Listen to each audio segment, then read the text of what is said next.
Hey, we're back today after a weekend. We are back. It is hot. Hot. Too hot, I would say. Mm. But no, we had a barbecue. We had a barbecue yesterday. And I'm not generally a fan of barbecues. No, who is? But my husband and my brother-in-law did it, so that was fine. Nice. Because, men and barbecues they have get a stick, some light fire, and all that. And it was fine. I only had to eat one burger because it was just, the little family gathering. Whereas I think at a normal barbecue, there's quite a lot of pressure because people put so much effort into it that you need to keep eating until you're sick. Mm-hmm. But my 7-year-old son, just summed it up beautifully. He said, barbecue, it's eating food that survived a fire. It's true. That's all it is. That's all it is. Is it a good thing? Nice. Are you doing the food a favour by eating the food that survived the fire? I think it's survived this far. It deserves to see its, destiny. It's destiny into my belly. Like purpose. It's destiny. Yeah. It deserves to see that through. Yeah, we've got a lot of people in again today. Hey, Mark. Mark's here on a Monday. Oh, he's always here on a Monday. It's Wednesdays is his working day. And talking of Mark, we have to talk about the subtitles. We've talked about subtitles on this. Oh, I love that. How beautifully wrong they are. I shared that today. That made me laugh. Yeah, this. Read it out, Rebecca. Read apparently, we said, all right, if you have a banging, it's my husband, he's banging. And then the next screen, he's banging on this guy. All right. So like I did with you in your garden. That's apparently what we said. Of course we did. As you think, the little woman typing it out, what'd she say? What did they say? Something about banging. She's banging her husband. And the garden, because who doesn't do that in my lady garden? I mean, it's always... Don't say lady garden. Come on. It's always good. Yeah, so I like that. Thanks for pointing that out, Mark. That did make me chuckle this morning. Teresa's here. Teresa, smile. Hello. And that little hand wire. My mama's in. My mama is. I must say this. My mum always says to me, she says, I've said it before and I'll say it again. She says, you and Joe... It's about Joe Wicks. Hold on. It's about Joe Wicks. She said, Joe Wicks in the morning. You guys at 4:00. Hang on. She said, you literally have got me through lockdown. And I just think that's... come on. That's beautiful. Thank you. I mean, that really is nice, isn't it? And wow. And she's used to me. She's had 46 years of it, and she likes it. She's loving it, She'd be sick of it. I've had a couple of years of it. And I know. Shall we go forward? Shall we move forward with it? Hey, Louisa. Louisa's in as well. We're all in today. I did catch someone yesterday. Oh, exciting breaking news. Kirsty went to see the sunrise yesterday at Felixstowe. Yes, you did. Yeah, I did. Left the house at 3. Left the house at 3:30. Got into Felixstowe around 4 something. Watched the sunrise, and it was beautiful. 3:30. I would have only been asleep for about an hour and a half. That's insane. Well done. Did you go back to bed when you came home? Went back to bed for 2 hours. Dora didn't. Little girl. She's not. She's 10. She's a big girl, but she's our little girl. She stayed up. Me and my husband and my son went to bed. Hey, Marion from Paraguay's in. She knows about heat. Hey, Marion. Paraguay, come on, we're international. We are international. So, it was beautiful seeing the sunrise. And then when I came back, I went to Tesco's to get some breakfast things because nowhere else was open, quite funny. Is this interesting? Does it pick up? No. But someone just in Tesco said to me, she said, I'm loving listening to your podcast. There are an army of people, mate, been messaging, saying that they love to listen to us, not at 4, because they might be busy at 4, and they listen to us later. This was a random person in Tesco, or someone who knew you? So I knew her, but I told you the woman from Iceland who doesn't know me listens. I mean, I'm thankful for anyone that listens to us. Thank you. Overwhelming. Overwhelmingly gorgeous is what it is. So talking about staying up till 2 a.m, we have been talking about things that we've learned about ourselves. Oh. Right? What have because our true selves are coming through, as well as our true hair colour, aren't they, in Corona? So I think one of the things is I've learned that I like to party on my own. I haven't partied this much in years, Kirst. Right? And literally dancing like there's no one watching. You go downstairs, everyone's asleep, put on your 80s music. Obviously, all the titles that have the word dance in them. We've talked about this. Got to be Let's Dance. Ironically, I Want to Dance with Somebody. Dancing on the Ceiling, all Dancing on the Ceiling, exactly. Any song with the word dance in the title gets you up. Mm-hmm. And just going mental around the kitchen. Love that. And it might be a form of madness, but I'm enjoying it. Oh! So everyone goes to bed, you go down, you start dancing, you start walking around that kitchen, grooving and moving. Oh, yeah. What I like is sometimes you do a little song for me, which is always a joy. Like, I love that. I'm telling them. Sometimes Rebecca and I sing to each other. We do a little recording. I realise that I'm not very good. Tell people that we lip sync and send the videos to each other. What are we, 12? But It's not private. I'm not very good at it though. Am I? I'm not good at it. I can't. No, oversharer. No I filter. start singing. Oh, you're not gonna. No, you can't mime. No, I can't. Little sounds come out your mouth. You just mime. It's so much fun. You are very good at that, I must say. Mark has said he accidentally managed to order 27 bottles of wine. I've discovered that might not have been an accident. I love that. That's not an accident. That is very purposeful. I love that. I would say wise. That'll get him through the next 10 days. Oh, come on. I know. Good times. Well done, Mark. Well done. Well, we've talked about. So I've been reading. I read the Waitrose magazine. You know. Oh, I wondered if anyone ever read that. And it's you. It's me and my mum. That's it. Do you read the Boots magazine as well? Yeah, I'll read anything really on the toilet. I like to read. I gotta say, my husband is saying, I gotta say, my wife is beautiful. Yes, I am reading that. Oh, shut it, Darren. Get a room. Thank you. I've got to give a shout out to Lenny as well because she's gone to work today with. No, you're doing the Ken Bruce thing. You're doing the Ken Bruce pop master. I'd like to say hello to my wife, who's in the next room, and anyone else who knows me. Just go and say hello to them. What are you talking about? I am loving Lenny Hudson. Shout out to you and the beautiful Mr. Hudson. My mum says well done to Mark for buying that. So she's gone to work. So what was we saying? We were saying What were we saying, darling? Yeah. We were saying. So I was reading the Waitrose magazine, weren't I? And in there, they had a lovely interview with Vic Reeves last week, and he talks about things he doesn't find funny. He doesn't really like comedy that much, and I kind of feel him. Like, I love doing stand-up. I'm glad to say I'm an absolute huge fan of Vic Reeves. I presume you are? Yeah, totally. God, he's an absolute genius, of course. Mark's has written something a bit naughty. Won't read it. I love it though, Mark. It tickled me. You can't just sit there and laugh and read something that you're not sharing. Okay. Mark said Mr. Hudson is looking for an invite to the secret garden. It means a lady garden, but we'll go with secret. We'll go pretend it's a secret. That's what we'll do. I love that.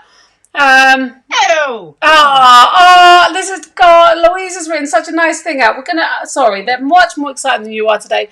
Louise has written, I've learned how much I truly value the people in my life despite being an introvert.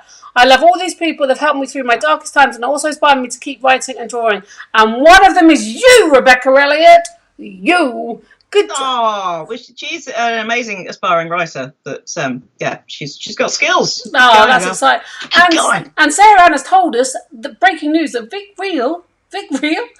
Reeves lives in Deal. Does he? There you go. That is wow. Educational, mate. We are educational, is what we are. Not quite. It's not. Oh, so you live in Deal now. My friend has a house in Deal, Sarah. She says not quite with me, but near enough.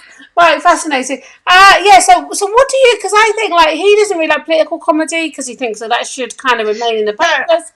Is there a type of comedy, Rebecca Elliott, that you're not a fan of? Just what I'm thinking. Yeah, well, I will come back to that, but just on the Vic Reeves thing, because his comedy is obviously utterly out there, and him and Bob Mortimer started off doing stand-up, and because they don't do normal stand-up, like you said, he doesn't appreciate the normal comedies. No. It would literally just make each other laugh, and they'd go out on stage and just drop a bag of cutlery. Yeah. Bob Mortimer makes me laugh probably more than anyone. He's just he is genius. Things that don't make me laugh. I was going to say slapstick, but then Vic and Bob hitting each other around the face with frying pans, really and I'm good to go. Yeah. Mrs. Brown's Boys, if I can be specific, I just do not understand. You don't, do you? Why it is on TV, why it's on BBC, who watches it, and why. And I know I come across as a snob, but it's bewildering to me that was ever made, that it's popular. It makes me livid, Kirst. Livid. Yeah. I think, I've laughed at him. I'm not going to lie. I don't know. Don't encourage him. There's something quite simple and sort of throwback in terms of his comedy. It's kind of old school, kind of... It's a throwback to comedy that was bad then, and it's way worse now because it's already been done then. You got a valid point, but it makes me chuckle. Mark said, which is quite interesting, he didn't like... he finds Frankie Boyle style humour sometimes struggles with, because it's quite challenging. Like Frankie doesn't. Yeah, hold... I think Frankie Boyle can be absolutely hilarious, but I get that obviously he pushes the limits. Totally, yeah. But he says he likes it. He likes him unless he doesn't like him. He'll throw him hard unless he's slagging off someone that he doesn't like, which I thought was quite true. Yeah. Sarah Ann, 200%, 200% agrees with you on that. Just love on Mrs. I'm presuming it's Mrs. Brown, is what I'm saying. I'm saying that it is. Come on. Yeah, I know, exciting. What don't you like? I think that now I appreciate all kind of doing stand up. I now love all types of stand up.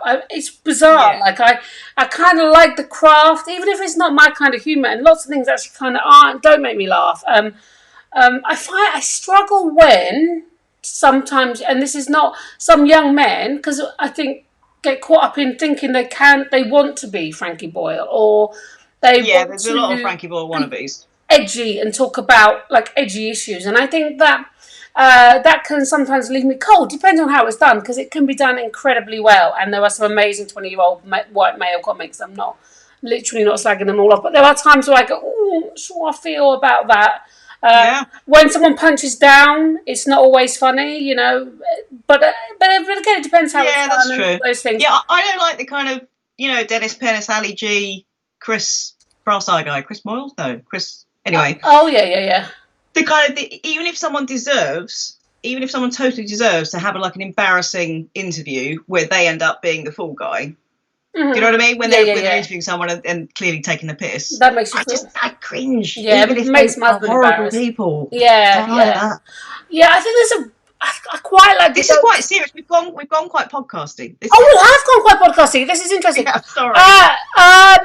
Louise says the only comedy I like is your live streams. I won't enter there. She did say your live streams. Thank you, comedy. Love that. And Simon Pegg and Nick Frost, of course, they're great in any of their hybrid humor. We've been watching Spaced. You didn't notice that I had my Spaced T-shirt on the other day. Spaced. If any of you have not watched the TV show Spaced, it is my favourite TV show ever. It is brilliant. Really Nick good. Frost and Simon Pegg. Sarah says her favourite comedian is Jade Adams. Brilliant comedian. Absolutely brilliant. Yeah. Sarah Pascoe is one of my women at the moment. I've always enjoyed a bit of Sarah, but she's particularly... Oh, yeah. So I talked about it the other day, didn't we? The lockdown that I did a thing. She did a thing on Instagram. Yeah. So helpful. Favourite comedy book, of course, is... funny. Now you've had some amazing reviews recently. I've been thoroughly enjoying. No, I didn't talk about the book. I was just because it was there. It was just. It's a funny book. Everyone here should be reading. I know Sarah's read it. I think there are some amazing. But it is a really funny. It's a really. I mean, and I know you, and don't want to always say how amazing you are, but I've told you. I read that on the train, and it was embarrassing because I kept laughing out loud. Literally lolling all over the place. It's like a little loving. We lolled. Yeah, I'm sorry, we have gone. I liked it. I should have said my favourite stand-up comedian is Kirsty Hudson, which now sounds like I'm just saying that because you said that about the book. Of course it is. And it also looks a little bit, sycophantic, but there it is. It's out there. It's all good. I mean, I'm my favourite when it goes well as well. Space. Marion loves a bit of Space too. Love it. I mean, we haven't lolled that much, but we have been. I feel today it's quite interesting to go back because I'm missing doing our weekly podcast. I'm not going to lie. I love it. I love the funniness of it. I love the discussions that we have. Mark says, all the time you're just going, just you guys are on it today. Mark says you've read a book. You should also do a podcast. You'd be fab. Thank you, Mark. That's really great. That's really good. Louisa is waiting for her mum to finish it, and then she's going to read it. Nice. Exciting times. I mean, this has been waffling on a bit. Wednesday, when we're back, will be a little bit lighter, I think. And I think we're going to talk about some parenting fails, which you mentioned before. Oh, man, we've got parenting fails. Do that Wednesday? So it's Wet Your Whistle Wednesday, so it's always a laugh, isn't it? Yeah, always a laugh. And who hasn't? Send in your parenting fails, guys. Pop us a little message on Facebook. Because who hasn't had them? Do you know what I mean? I've had at least 15 today. I know. It's how many have you had in the last hour, isn't it? It's like this. How many of your children nearly died in the last hour? I know, particularly. Oh, Mark says, my third child is reading the book, and he is next. He's excited. Mark, you could do a little review couldn't you? A little review on Goodreads. Something like that. It's exciting times. Well, my friends, my loves, my passions, it's been a joy. My passions, like you are. Oh. Yeah. Can I just say, Desire. did Joe Wicks this morning? Almost died. Literally. Yeah, it was horrific this morning. In fact, it's put me off ever doing him again. Not that I've done him. Let's close. Come on. Like, I swear to goodness, I sat down and I thought, this could be it. Like, yeah, it was too much. How did you die? Joe Wicks killed me. Yeah, this is the I'm gonna die doing. But you died doing something that you love. So. I did, and I enjoyed watching it. But come on, Kirst, we're going downhill. All right, my loves, but take care. I will see you Wednesday, people. Wednesday, 4:00. Loving you. Thanks for being here as always. Thank you for coming. I lovely. salute all of you. Take care. Bye bye. Well, that was aggressive. Take care. Bye bye.